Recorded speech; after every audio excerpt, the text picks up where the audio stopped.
আমরা বেশ কিছু এক্সিবিটস দিয়েছি, সেটা দেখেছি, বাকি সব দেখিনি, দূর থেকে দেখতে পাচ্ছি, খুব লোভ হচ্ছে কাছে গিয়ে দেখার।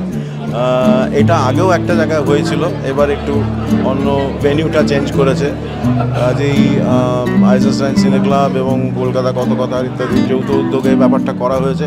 খুব খুব খুশি আমি, এবং এবার এটা দেখতে হবে পুরো জিনিসগুলো, তার আগে তো মন্তব্য করবো না।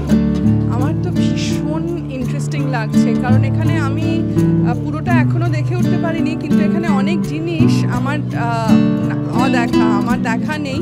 এবং আমি একটা জিনিস জানি যে কলকাতা কথকতা খুব ডিলিজেন্টলি, ভীষণ মন দিয়ে তারা এই সংরক্ষণে, অনেকে ওদের মধ্যে আছেন যারা এই কাজটা করেন। তো এটা খুব প্রয়োজনীয় কাজ, আমাদের বাঙালির কাছ থেকে তো অনেক কিছুই হারিয়ে যাচ্ছে। ওরা যে এটা ধরে রেখেছে, এবং সত্যজিৎ রায়ের এবং সোনার কেল্লার 50 বছর সব মিলিয়ে যে একটা এমন অভূতপূর্ব একটা এক্সিবিশন ওরা তৈরি করেছেন, আমার এক্সাইটেড শুধু লাগছে না, আমার খুব গর্ববোধ করছি যে আজকে এটা আমি পার্ট হতে পেরে আমি খুব গর্ববোধ করছি।